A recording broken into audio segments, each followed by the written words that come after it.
8.15 광복은 우리 한반도에 잃어버린 평화가 다시 찾아온 것입니다. 우리 한국교회 특별히 그리스도인들은 이렇게 잃어버린 자유 또 잃어버린 평화를 되찾기 위해서 나라를 위해서 많은 분들이 헌신했습니다. 그 결과 오늘 우리가 지금 누리고 있는 이 자유, 평화도 바로 우리 한국교회 성도들이 이를 위해서 헌신하고 기도했던 결과라고 할 수 있습니다. 우리 그리스도인들이 평화를 얘기해요. 평화를 많이 강조하죠. 그런데 평화를 진짜 좋아만 하면 안 돼요.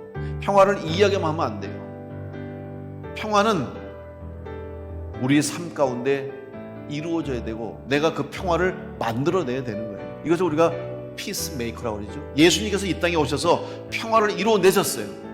그게 피스메이커예요. 십자가에서 죽으심으로, 십자가에서 우리의 죄를 대신해서 피를 흘리심으로 하나님과 화평케 하시고 세상 속에서 구원을 받는 성도로 평화를 누리게 하셨죠. 오늘 우리가 이 땅에서 이 평화를 누리고 안전을 누리고 자유를 누릴 수 있는 것은 우리의 많은 순국선열들이 나라를 되찾고 독립을 시키기 위해서, 광복을 이루기 위해서 그들의 인생을 바치고 물질을 바치고 생명을 바쳐서 싸웠기 때문에 오늘 우리가 이 나라를 지키고 우리가 이 자유를 얻을 수 있는 거예요. 마찬가지입니다. 오늘 우리의 삶이 예수 그리스도의 평화를 전하는, 하나님의 평화를 외치는 성도가 되기 위해서는 그 삶을 여러분이 살아야 될 줄로 믿습니다. 우리가 평화의 사도가 되어야 돼요.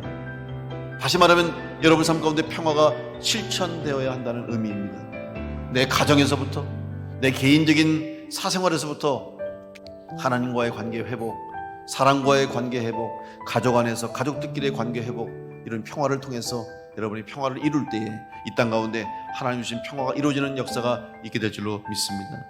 그러면 이 평화를 이루기 위해서 우리에게 무엇이 필요하냐? 여러분, 우리가 하나님의 자녀로 삶을 살아갈 때 우리를 통해서 이 평화가 회복될 수가 있습니다.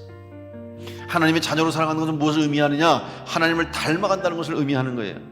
하나님의 자녀가 된다고 하는 것은 우리가 하나님을 바라볼 때 하나님의 자녀로 살아가는 것이고, 예수 그리스도를 닮아가는 성도가 된다는 것은 예수님을 바라보고 예수님의 말씀대로 살아갈 때 우리는 이 땅 가운데 하나님의 자녀로 살게 될 줄로 믿습니다.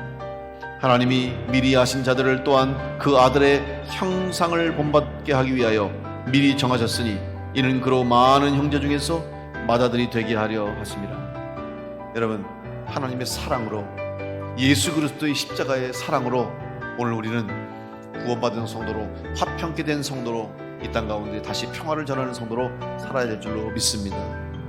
주님을 바라보시고 십자가 바라보고 이 땅 가운데서 우리에게 주신 하나님의 말씀을 의지하면서 순종하며 살아갈 때 여러분 통해서 이 땅에 참 평화가 이루어지는 은혜가 있게 될 줄로 믿습니다.